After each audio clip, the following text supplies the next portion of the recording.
நேயர்கள் அனைவருக்கும் வணக்கம். வெண்முரசு எழுத்தழல் அத்தியாயம் 73. குருதி விதை 4. அர்ஜுனனையும் வரிசை குழுவையும் வரவேற்க மதுராவின் படித்துறைக்கு பலராமரே நேரில் வந்திருந்தார். படகின் முகப்பில் கரை நோக்கி நின்றிருந்த சதாநீகன் ஓரிரு கணங்களுக்கு பின்னரே காத்து நின்றிருப்பது பலராமர் என்பதை உணர்ந்தான். திகைப்புடன் அவன் விழி கூறுவதற்குள் அருகே நின்றிருந்த நிர்மித்ரன், "மூத்த யாதவர், மதுராவின் அரசர்" என்றான். அவன் திரும்பி பார்க்காமல் "ஆம்" என்றான். "அரச முறைமை கடந்து வந்திருக்கிறார்" என்றான் நிர்மித்ரன். சதாநீகன் மறுமொழி கூறவில்லை. நிர்மித்ரன் மீண்டும், "முறைப்படி முடிசூடிய பேரரசர்களுக்கு மட்டுமே அரசர்கள் படித்துறைக்கு வந்து வரவிருக்கும் வழக்கம் உண்டு" என்றான். தன் எண்ணங்களை அவன் அருகில் நின்று சொல்லிக் கொண்டிருப்பது வழக்கம் என்றாலும் அப்போது அது சிறு எரிச்சலை கிளப்பியது. திரும்பி, "தந்தையிடம் சென்று சொல், அரசரே துறை மேடைக்கு வந்திருக்கிறார் என்று" என்றான். நிர்மித்ரன், "இதற்குள் அவரே பார்த்திருப்பார். பருந்தின் பார்வையிலிருந்து தப்பி மண்ணில் எந்த அசைவும் நிகழ முடியாது" என்றான். அதற்குள் படகில் இருந்த இரு ஏவலர்கள் சிற்றறைக்குள் ஓடுவதை திரும்பி நோக்கிய சதாநீகன், "மெய்தான்" என்றான். மதுராவின் துறை மேடை நெய் விளக்குகள் சுடர அணுகி வந்தது. நிர்மித்ரன், "அணி கொள்கிறார். மிக விரைவில் அணி செய்து பிரிதொருவராக எழுவதில் அவருக்கு நிகராக எவரையும் கண்டதில்லை" என்றான். சதாநீகன், "பாரத வருஷத்தின் முதன்மையான ஒப்பனை கலைஞர்களில் ஒருவர் அவர். மாற்றுரு கொள்வதில் அவருக்கு நிகரான எவரும் ஆட்டச்சூதர்களில் கூட இல்லை என்கிறார்கள்" என்றான். நிர்மித்ரன், "ஆம், ஒரு முறை அவர் இள வணிகரை போல் உடை அணிந்து உபப்ளவியத்திலிருந்து கிளம்பி செல்வதை பார்த்தேன். அவர் என்னை கடந்து சென்ற பின்னர்தான் அமைச்சர் சுரேசர் தான் அவர் சிறிய தந்தை என்றார். அதன் பின்னரே அவரது விழிகளும் முகமும் என் நினைவில் எழுந்து அவரென காட்டின. அப்போது எண்ணினேன், மாற்றுரு கொள்வதில் அத்தகைய திறனை அவர் ஏன் அடைந்தார் என. பெருவிழைவு கொண்ட ஒன்றையே நாம் முற்றாக பயில முடியும். தன் உருவை துறந்து பிரிதொன்றை அணிவதற்கான அப்பெருவிழைவு அவருக்கு எவ்வாறு ஏற்பட்டது? இவ்வுருவும் இப்பெயரும் இங்கு அவர் சூடும் அனைத்தும் மிக இளமையிலேயே அவருக்கு சலித்து விட்டிருக்கிறது போலும்" என்றான்.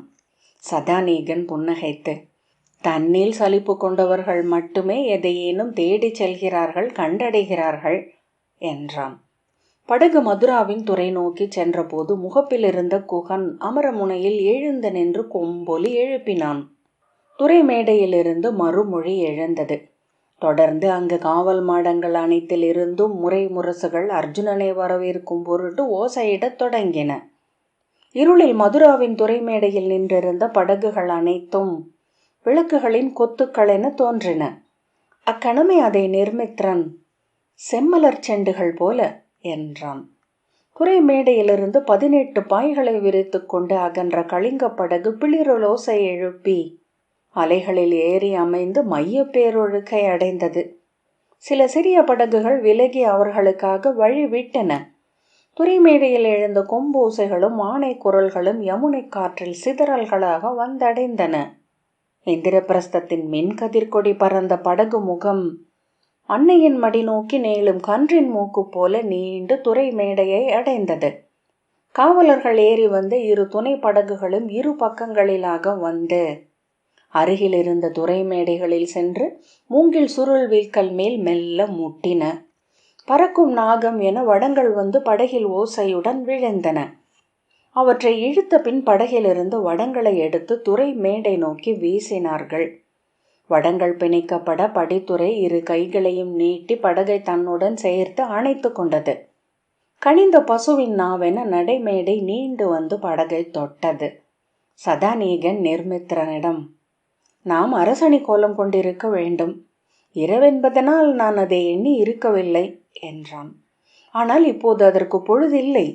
தலைப்பாகைகளை மட்டும் இந்திரபிரஸ்தத்தின் பொன் முத்திரைகளுடன் அணிந்து கொள்வோம்." நிர்மித்ரன், "ஆம், அதையேதான் நானும் எண்ணினேன். இங்கு சமையர் ஒருவரே இருக்கிறார். அவர் தந்தையை அணி கொள்ளச் செய்வதே முறை" என்றான். அவர்களே சிற்று அறைக்குள் சென்று ஆடைகளை அணிந்து கொண்டனர். பட்டு தலைப்பாகை அணிந்து அதில் முத்திரைகளை பொருத்திய பின் பொற்பின்னல் கொண்ட சால்வைகளை தோளில் சுற்றினர். சதாநீகன் ஒரு கணம் எண்ணிய பின் மரப்பெட்டி ஒன்றை திறந்து அதிலிருந்து கங்கணங்களையும் கழுத்தணிகளையும் எடுத்து அணிந்து கொள் என்றான். ஒன்றுடன் ஒன்று இயல்பு கொள்ள அணி சூடுவது நம்மால் இயலாது மூத்தவரே, சமையர்கள் உதவி தேவை என்றான் நிர்மித்ரன். ஆம், ஆனால் அணி கொள்ளாது அரசர் முன் போவதென்பது எவ்வகையிலோ புறக்கணிப்பாக ஆகலாம். நூல் நெறிகளின்படி அரசர் எங்கிருந்தாலும் அது அவையே ஆகும் என்றான் சதாநீகன். சரப்பொலையும் வட்டமாலையும் மட்டும் அணிந்து கொள்கிறேன் மூத்தவரே என்றான் நிர்மித்ரன். வைரம், பவளம், முத்து, அருமணிகளில் எவையேனும் 3 அணிந்தால் போதும், அவைக்கு எழும் தகுதி பெற்று விடுகிறோம் என்று அவற்றை அணிந்தபடி சதாநீகன் சொன்னான். ஏவலன் வந்து வாயிலில் நின்று, இளைய அரசர் நகர் நுழையப் போகிறார் என அறிவிப்பு என்றான்.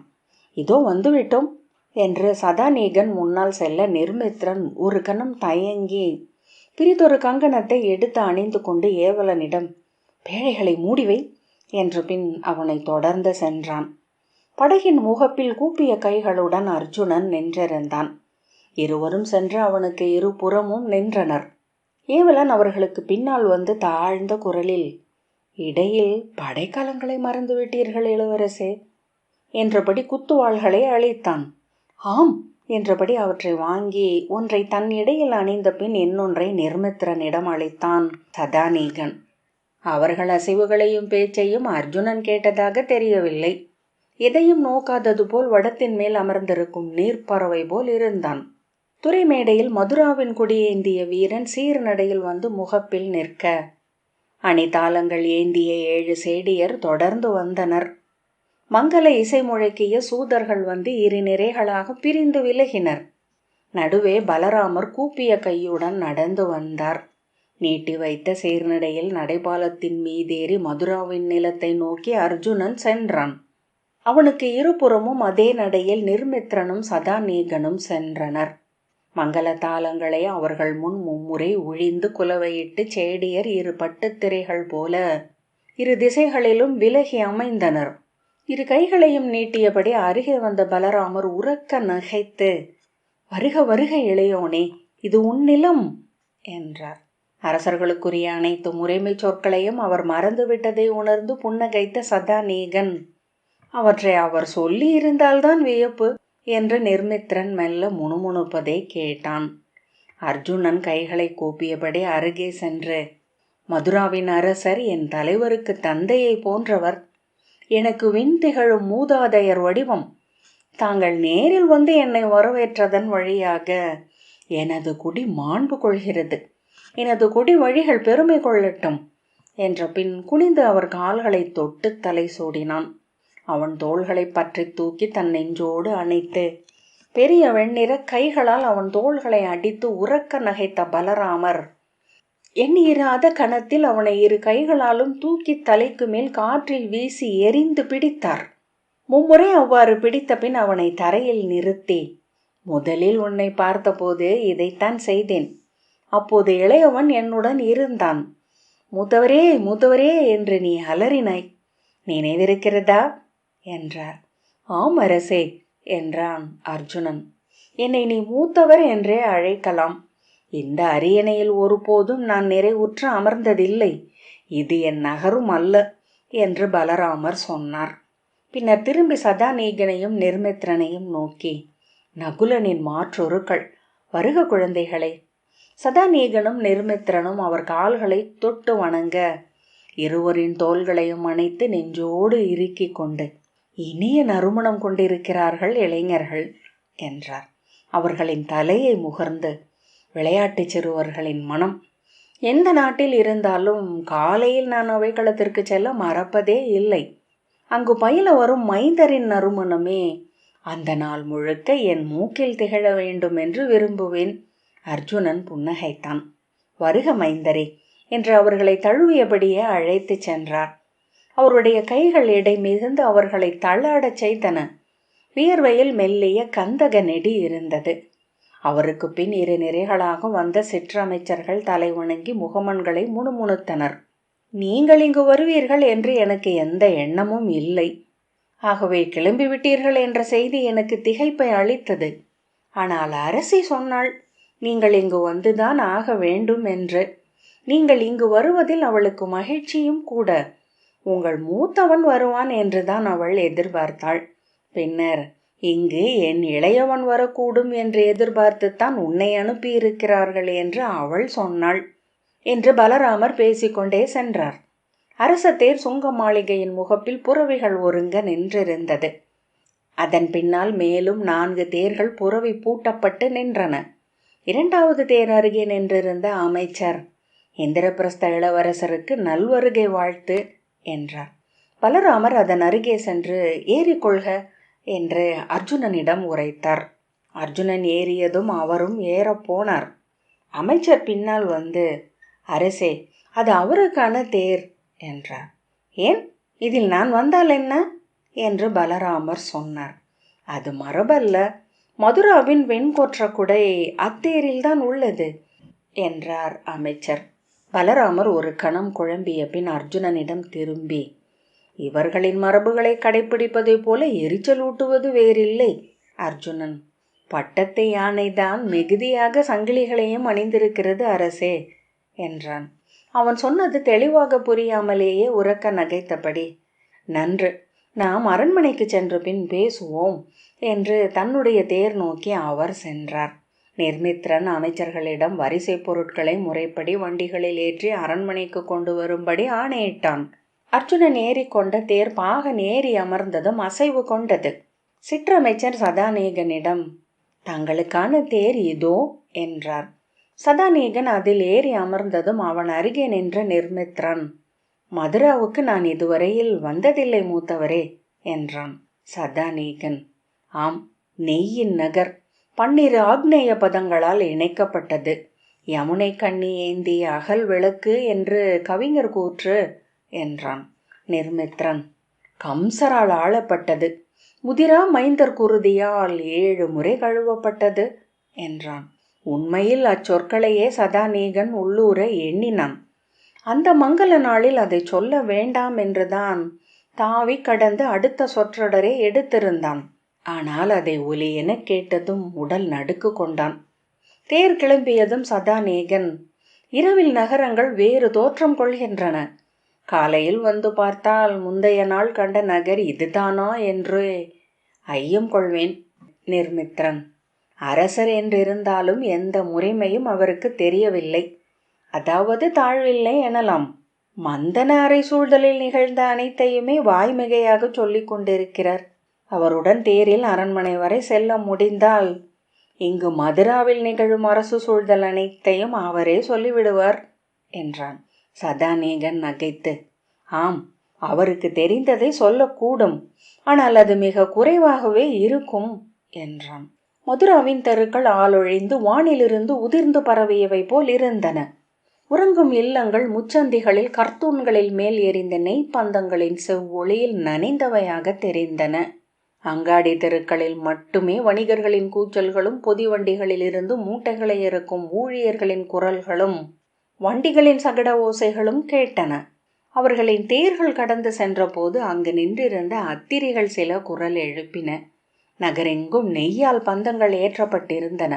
மதுரா ஒரு மாபெரும் அடுமனை போல நெய்மணம் எழுப்புவது என்று சூதர் பாடல் உள்ளது என்றான் நிர்மித்ரன். அச்சொல் சதாநீகனின் நெஞ்சை அறைய, அப்போது தான் எண்ணிக்கொண்டிருந்ததை அவன் சொல்வானா என எண்ணி சொல்லக்கூடாதென்று விழைந்தான். அப்போதே அதை நிர்மித்ரன் சொன்னான். இந்நகரை இளைய யாதவர் நெய்யூற்று எரித்தார் என்று சிறுவயதில் கதை கேட்டிருக்கிறேன் மூத்தவரே. பிந்தி வந்து துயில தொடங்கி இருந்தாலும் மிக முன்னதாகவே சதாநீகன் விழிப்பு கொண்டான். அது அவன் வழக்கமாக எழும் பொழுதை விடவும் ஒரு நாழிகை முன்பு என்பதை படுக்கையில் அமர்ந்து கைகளை விரித்து நோக்கிய போதே சூழ ஒலித்த ரீங்காரத்திலிருந்து உணர்ந்தான்.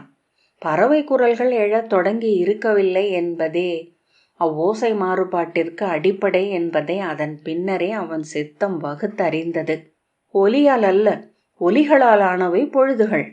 எழுந்து குரடுகளை தேடி அணிந்து கொண்ட போது அவ்வோசை கேட்டு கதவை மெல்ல திறந்து மஞ்சத்தரை காவலன் தலை வணங்கினான். நீராட்டரை ஒருங்கட்டும் என்று சதாநீகன் சொன்னான். சற்று திகைப்புடன், பிரம்ம பொழுதிற்கு இன்னும் நெடுநேரம் உள்ளது இளவரசே என்றான் ஏவலன். தாழ்வில்லை, நான் முன்னரே அணி செய்து கொள்ள அமர வேண்டும் என்றான் சதாநீகன். தலை வணங்கி அவன் சென்ற பிறகு மெல்ல வெளியே நடந்து மாளிகையின் உப்பரிகைக்கு சென்று நின்று கைப்பிடியை பற்றி சற்று குனிந்து நகரை பார்த்தான். நகர் நுழைந்த போதிருந்த அதே கணம் அப்படியே நீள்வது போல தெரிந்தது. நெய்பந்தங்கள் யமுனையின் காற்றில் குழைந்தாடி கொண்டிருக்க, செவ்வொளியின் அலையில் தெருக்கள் ஓவிய திரைச்சீலை போல ஆடின. ஒளியை ஒரு புறம் பெற்று மறுபுறம் நிழல் சூடி நின்றிருந்தன மரங்கள், தழலுரு கொண்ட இலைகள். புலரிக்கு முன் உருவாகும் அந்த விந்தையான அமைதியை அவன் பல முறை உணர்ந்திருந்தான். இந்திரபிரஸ்தத்திலும் உபப்ளாவியத்திலும் அந்த அமைதி புலரிக்கான தவம் என்று தோன்றும். இலைகள் அனைத்தும் ஓய்ந்து சொல்லின்றி மலர்ந்து நின்றிருக்கும். வாகையும் நெல்லியும் தொழுது கூம்பி இருக்கும். புவியில் உள்ள அனைத்தும் ஊழ்கம் கொண்டு விழி மூடியது போல் இருக்கும். முதல் ஒலி என்பது ஏதோ அறியா பறவையின் எந்தாய். பின்மிக மெல்ல, என் நிறையே. அவ்வொலி கேட்டு எங்கோ 7 கடல்களுக்கு மறுபக்கம் சூரியன் தன் பாகன் அருணனிடம் கிளம்புக என்பான். ஆணை என்று சொல்லி 2 கைகளையும் அருணன் விரிக்கையில் 7 புறவிகள் அவன் 2 உள்ளங்கைகளிலிருந்து பிடரி கிளர்ந்தெழும். கண்ணங்கரிய புறவிகள். அவற்றின் விழிகள் மட்டுமே ஒளி துகள்கள். அவை கனலென்றாகி சுடர்கொண்டு பற்றி எழ அவற்றின் பிடரி மயிர்கள் தழல் வடிவாகும். பின்னர் அவை செந்தழல் அலைகள் என்றாகி குழம்புகள் பறக்க வானில் எழும். அனல் முடி சூடி அருணன் அமர 1000 கோடி கைகள் ஒவ்வொன்றாக விரிந்து சூழ நாளவன் தன் பீடத்தில் ஏறி அமர்வான். புலரி நிகழ்வதை அத்தனை பறவைகளும் தங்கள் உள்ளத்தால் உணர்கின்றன. 7 காலை என்று கரிச்சான் கூவும். ஒளியே என காகம். பல 100 முறை மண்ணில் உள்ள ஒவ்வொரு உள்ளத்திலும் நிகழ்ந்த பின்னரே அது வானில் நிகழ்கிறது.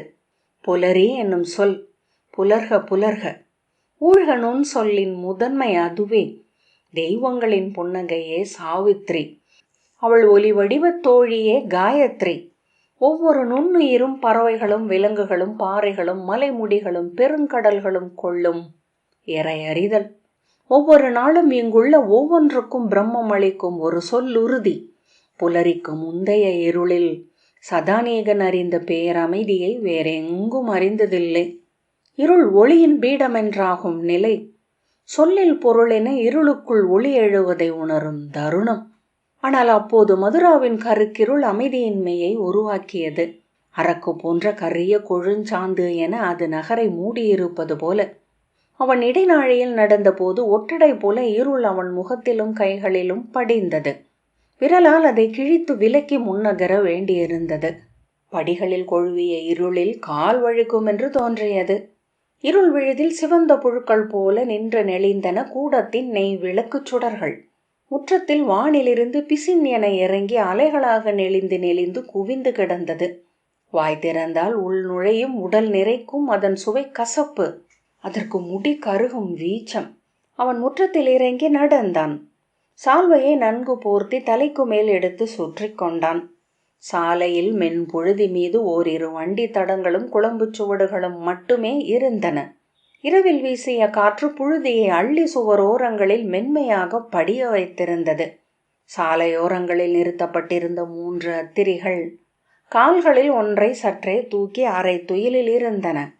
அவன் காலடி யோசை அவற்றின் உடலில் மெல்லிய அசைவென வெளிப்பட்டது. அவன் மனம் அவற்றின் கனவுக்குள் செல்ல செவிகள் சற்றே திரும்பின. அத்திரிகளில் ஒன்று நீள் மூச்சு விட்டது.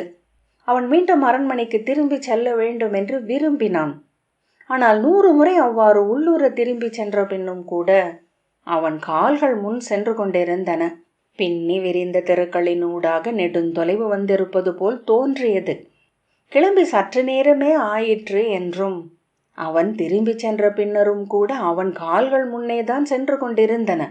நகரெங்கும் மக்கள் ஆழ்ந்து துயின்று கொண்டிருந்தனர். எந்த ஓசையும் இல்லை. அத்தகைய ஆழ்ந்த துயிலை மனித உடல் உள்ளத்திற்கு அளிக்க முடியாது. உடலுக்கு அப்பால் உள்ளத்தை வந்து பற்றும் பிரிதேதோ அளிக்கும் துயில் அது. பிரம்ம முகூர்த்தத்திற்கு முந்தைய பொழுதுகள் வானோர்க்கும் கீழோர்க்கும் உரியவை. முதற் பொழுது கந்தர்வர்களுக்கு, இரண்டாம் பொழுது தேவர்களுக்கு, மூன்றாம் பொழுது நாகர்களுக்கு, நான்காம் பொழுது பாதாள மூர்த்திகளுக்கு, ஐந்தாம் பொழுது மூதாதையருக்கு. அம்மூதாதையரில் ஒருவர் மூச்சு வடிவாக அருகணைந்து குனிந்து துயில்பவர்களின் இமை மீது தன் நெஞ்சின் வெம்மை காற்றுப்படியே முகர்ந்து செல்கையில் முதல் விழிப்பு நிகழ்கிறது. முதல் பறவையின் குரல், முதல் எண்ணம். இது நாகர்களின் பொழுது முடிந்து பாதாள தெய்வங்கள் எழும் பொழுது. நாகங்கள் நிழல் நெளிவுகளென இழுபட்டு வளைகளுக்குள் மறைகின்றன. இருள்களுக்குள் பாதாள வடிவர்கள் நின்றிருக்கின்றனர். மனிதர்களின் அனைத்து தீமைகளையும் அறிந்தவை. மனிதர்களை ஒவ்வொரு கணமும் அருகே நின்று நோக்கி கொண்டிருப்பவை. வாய்க்குள் மூக்குக்குள் செவிக்குள் குடிகொள்ளும் இருளில் வாழ்பவை. மச்சம் என வடு என உடலில் ஒட்டி இருப்பவை. நிழல்களில் பின்தொடர்பவை, கனவுகளில் தோன்றுபவை, சொல் இடைவெளிகளில் வாழ்பவை. இந்த இருள் இத்தனை செறிவு கொள்வது அவற்றால்தான். இந்நகரில் துயிலும் அனைவர் மேலும் ஈரமர உரி என மூடி மண்ணோடு மண்ணாக பதித்து வைத்திருப்பவை அவைதான். இதோ என்னை நோக்கி கொண்டிருக்கின்றன அவை. நான் அவற்றை நோக்கி கொண்டிருக்கிறேன். இந்த சுவருக்கு அப்பால் 100 விழிகள். அந்த கட்டட மடிப்புக்குள் மேலும் 100 விழிகள். அந்த மர நிழலில் அந்த சிறு பொந்துக்குள் பல ஆயிரம் விழிகள். அண்ணாந்து அவன் வானை பார்த்தான். விண்மீன்கள் இல்லாது முற்றிலும் இருள் மூடி இருந்தது. மதுராவுக்கு அது மழை மாதம் அல்ல. ஆயினும் வானம் முகில் திரை கொண்டிருந்தது. முகிலென எழுந்து வானத்தை மூடிய ஆழத்து தெய்வங்களே போலும் எங்கோ ஓரிடத்தில் தான் வழி தவறி போயிருக்கிறோமோ என்ற உணர்வு அவனை நிறுத்தியது. அஞ்சியவன் போல உடல் திகைத்து நின்ற பின் அவன் திரும்பி நடந்தான். உளம் களைந்த அப்போதே வழி துலங்கத் தொடங்கியது. மதுராவின் தெருக்கள் மிகச் சிறியவை என்றும் அரண்மனையிலிருந்து அவன் வந்த தொலைவு மிக குறுகியதே என்றும் அவன் உள்ளம் கண்டடைந்தது. மீண்டும் அரண்மனை கோட்டையின் முகப்பை அடைந்தான். வந்துவிட்டோம் என்ற உணர்வு அனைத்து புலன்களையும் எச்சரிக்கை இழக்கச் செய்தது. உடல் தசைகள் தொய்வடைய நீள் மூச்சுடன் சால்வையை எடுத்து மீண்டும் போர்த்திய போது கோட்டை முகப்பின் குற்றால மரத்தினடியில் நின்றிருந்த 3 குழந்தைகளை பார்த்தான். இருமுறை விழி கூர்ந்த பின்னரே அவை குழந்தைகள் என்றுணர்ந்தான். மெல்ல அருகணைந்து மேலும் விழி செலுத்தினான். எண்ணியது போல அருகே சென்று நோக்கும் தோறும் அவர்கள் உரு கலையவில்லை. மேலும் வடிவ கூர் கொண்டன. விழியொளியும் முக உணர்வும் துலங்கலாயின. ஓராண்டு அகவை கொண்டவை. குழவி தசை கொழுமை மறையாதவை. எவையுமே ஆடை அணிந்திருக்கவில்லை. அவற்றின் அன்னையர் கைவிட்டிருப்பார்களோ? அருகே எங்கோ அவர்கள் நின்று கொண்டிருக்கிறார்களோ? அவ்வெண்ணங்களின் பொருளின்மையை அவன் உணர்ந்தும் கூட தான் அறிந்து புழங்கும் மெய்மைக்குள் அவற்றை கொண்டு வந்து நிறுத்தவே அவன் அகம் மீண்டும் மீண்டும் முயன்றது. குற்றால மரத்தின் அடியில் சென்று நின்றபோது அதன் கிளைகள் அனைத்திலும் குழந்தைகளை பார்த்தான். அண்ணாந்து பார்த்தபோது அனைத்து கிளைகளிலும் செறிந்து பல 100 குழந்தைகள் கீழே நோக்கி கொண்டிருப்பதை கண்டான். கால் தடுமாறி விழுந்து விடுவோம் என்று தோன்றியது. விழுந்தால் மண்ணில் உடல் அறையும் வலி எழுமென்றும் மதுராவின் மஞ்சத்தில் விழித்தெழக்கூடும் என்றும் தோன்றியது. கனவல்ல, நேர் நனவு. பருவடிவு கொண்ட புற நிகழ்வு. கனவல்ல, நேர் நனவு. பருவடிவு கொண்ட புற நிகழ்வு. அவர்கள் எவர் என்று அறிந்திருந்தான். அவர்களிடம் கேட்க ஒரு வினா அவனுள் எழுந்தது. மிக அருகே நின்று எவரோ அதை சொல்லென்றாக்கி கேட்பது போல. நிர்மித்திரனின் அருகமைவை உணர்ந்து திரும்பி பார்க்கையில் அவன் அங்கு இல்லை என்று அறிந்தான். ஆனால் அவன் கேட்ட சொற்கள் தெளிவாக ஒலித்தன. நீங்கள் யார்? மூதாதையரா? இருளுலகத்து தெய்வங்களா? இது எந்த பொழுது? இப்போது மண்ணில் எழுபவர் எவர்? ஒரு குழந்தை 2 அடி எடுத்து அவன் அருகே வந்தது. முதிய குரலில், இது பொழுது மயங்கும் வேளை மைந்தா. நடுங்கி கால் மடிந்து சதாநீகன் தரையில் விழுந்தான். 2 கைகளையும் தரையில் ஊன்றி குழல் கற்றைகள் தொங்கி ஆட கண்மூடி அமர்ந்தான். அவன் உடல் விதிர்த்து கொண்டிருந்தது, அருவி பொழியும் மரக்கிளை போல. பின்னர் எழுந்து ஓடி முற்றத்தை அடைந்தான். 2 காவலர் அவனை திரும்பி பார்த்த பின் அருகே வந்தனர். அவன் நின்று மூச்சிறைக்க அவர்களை விலக்கிவிட்டு மேலே நடந்தான். அரண்மனை முகப்பை அடைந்து படிகளில் ஏறி கூடத்தை கடந்தான். மாடிப்படிகளில் ஏறுகையில் தன் உள்ளத்தின் எடையை தசைகளில் உணர்ந்தான். ஒவ்வொரு படியிலும் கால் வைத்து நின்று கைப்பிடியை பற்றியபடி முழு விசையாலும் உடலை உந்தி மேலே கொண்டு சென்றான். இருமுறை விழுந்து உருண்டு கீழே சென்று விடுவோம் என்று அஞ்சி இரு கைகளாலும் கைப்பிடியை பற்றி கொண்டு கால் பதித்து நின்றான். மீண்டும் மேலேறி இடைநாழியை அடைந்து தூணை பற்றியபடி நின்றபோது கண்களில் நீராவி அலையடிக்க, செவிகளில் தொலைதூர ரீங்காரம் ஒன்று ஒலிக்க, நெஞ்சை நிறைத்து தொண்டையை கனல வைத்த பெரு விடாயை உணர்ந்தான். மறு எல்லையிலிருந்து அவனை நோக்கி வந்த நிர்மித்ரன் மூச்சிறைக்க பதைக்கும் குரலில், மூத்தவரே, எங்கு சென்றீர்கள்? தங்களை தங்கள் அறையிலும் கீழேயும் தேடினேன். அருகே வந்து அவன் கைகளை பற்றி கொண்டு, ஒரு கொடுங்கனவு மூத்தவரே. எழுத்தழல் 73வது அத்தியாயம் இத்துடன் நிறைவு பெற்றது.